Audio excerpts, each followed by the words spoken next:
Hello from on my floor. Being a dietitian is low-key crazy sometimes, but it's also incredible. And so I thought to talk about things that I wish I knew before becoming a dietitian. As a dietitian now for over 2 years?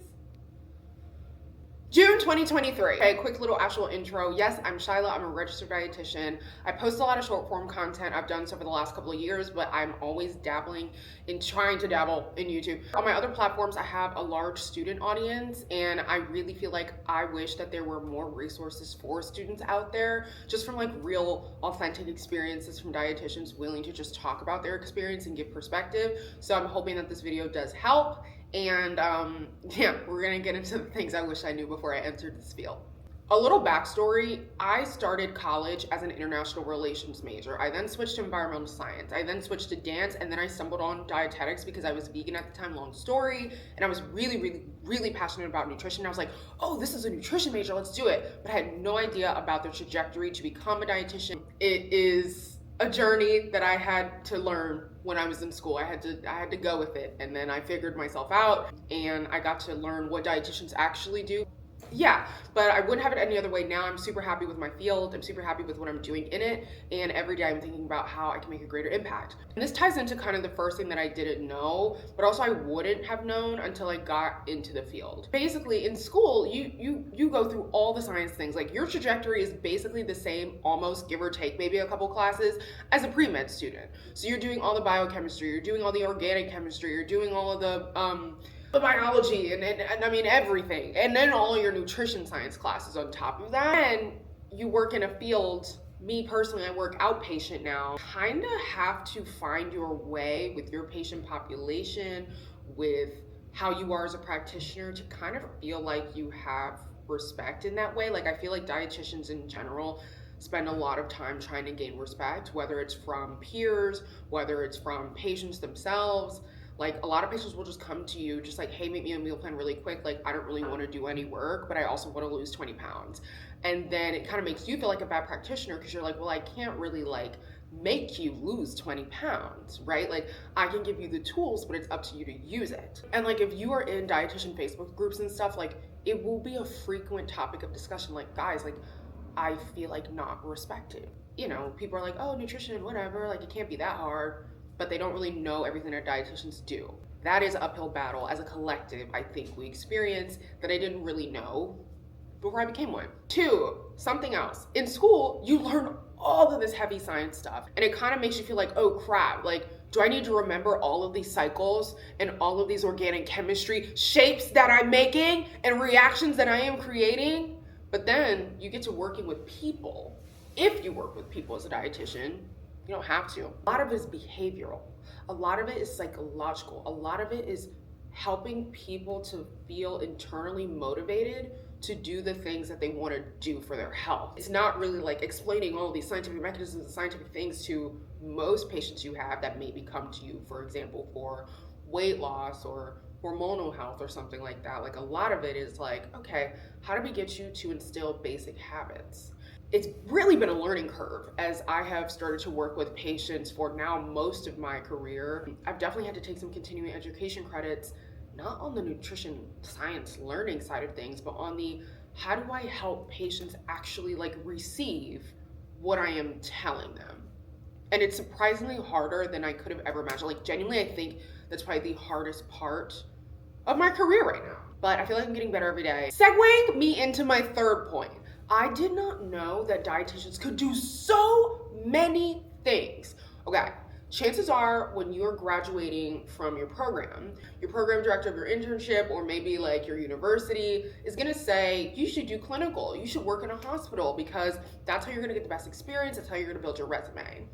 I was really drilled into that. Love my program director from my university, but she was definitely big on that. So I was big on that. And so I worked in a hospital for the first year. I mean, I was good at it, and I really do think it was a good learning experience, but I think a lot of dietitians who are just not built for that, like, they don't want to do that. Maybe they can, we all can, but do we want to?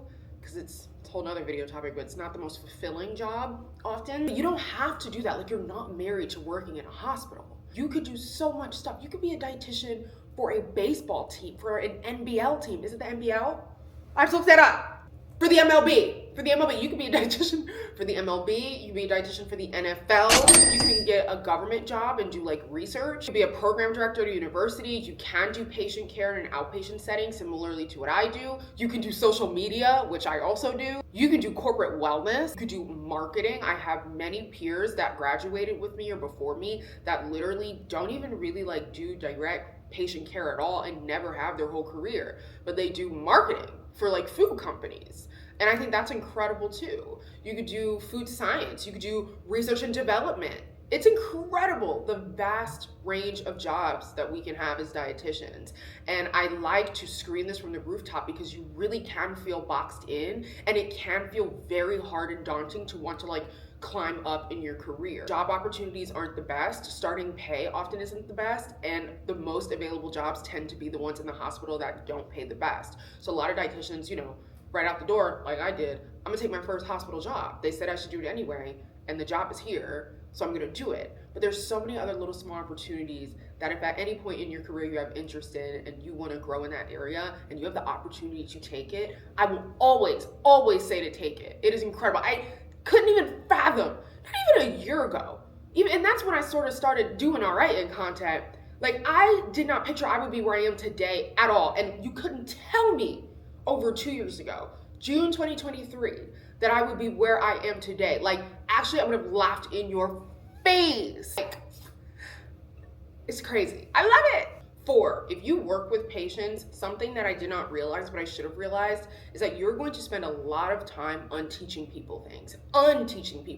People will come to you with things that they saw on social media first. Maybe it's things that they just saw last week or things that they have believed for years because they saw it on a blog post once. You are the person that kind of has to like push back a little bit and be like, this isn't really the most true thing in the world. So yeah, I think in this day and age, it is required if you're a dietitian who works with people counseling wise to stay up to date on what's happening, not only on social media, but in policy, everything, because that affects how you provide patient care. Now, my last point that I want to talk about today is definitely kind of controversial, but it is the ego.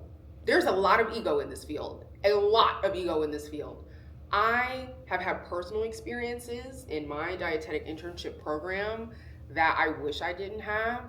I had preceptors like literally lie on my review sheet, basically said that I did things that I never did for no good reason. I don't get it. I remember I went to my director about it, and then at the end of the year, the director had to reach out to that preceptor and be like, if you're gonna give her this grade, that means you should not have passed her a few months ago. So like, figure it out. So then at the end of the year, that preceptor had to rework my whole review because she had passed me through the rotation with a really bad review. So she had to fix it, basically. And she took out the stuff that she lied about. And I know this is like, oh, well, Shyla, like that is a personal experience, but I have to be honest with you, that is not just my experience. I have shared stories like this on the internet, and I've had so many fellow dietitians share with me that they literally have had PTSD from dietetic internship experiences with preceptors who were not supportive, kicked them while they were down. I have had my own like dietetics advisor tell me to like not go into the field. Like there's a lot of different things that a lot of us dietitians experience. I guarantee you at least all of us, almost most of us, let me not say all, whatever, a large majority of us have experienced ego that is in this field. Like, this field is small, okay? It's like 100,000 dietitians in America, and it's not to be like misogynistic, like I love women, okay? I'm a girl, but it's like, it's mostly women. And dietitians are also undervalued in the healthcare system. And I think how we feel about that ends up coming out at each other. Like we then make it seem like each other, like we're the problem. Then we like fight each other. And then it just makes it harder for us to come together, I think, as a field, and it just doesn't work. And in my mind, I'm like, if we want respect from other people, why are we not respecting each other? Like we can of course all disagree on like how we approach nutrition. I don't agree with all dietitians. I don't agree with all dietitians. How do we welcome others with an environment like this in the same breath? I have a student who I mentor, very excited to talk to a dietetic internship program. The director, when she entered the Zoom call, didn't even say hi to her. She's just like, okay, what questions do you have? Was dismissive and just smug the whole time. You have a student who is willing to pay your program thousands of dollars, who is very excited to apply for your program, and you just don't care.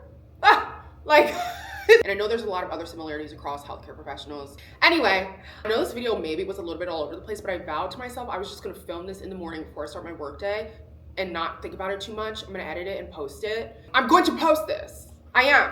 And I did post this. I filmed this a long time ago. I just want to say I love dietitians. I have incredible dietitian friends, and I love being a dietitian. I thought that would be a nice way to end that rant. So if you see this, yeah, I kept my promise. If you don't follow me on all of my other platforms, it's just healthyshyla on Instagram and TikTok, and I post a lot of like quick, evidence-based, no frills, like blunt, kind of how I am today in long-form content and all my short-form content on there. I love talking about micronutrients. I love talking about fiber. I love talking about making nutrition easier for yourself and just not being too complicated and hard on yourself. And so I don't know why I'm so hard on myself with YouTube. Anyway, yeah.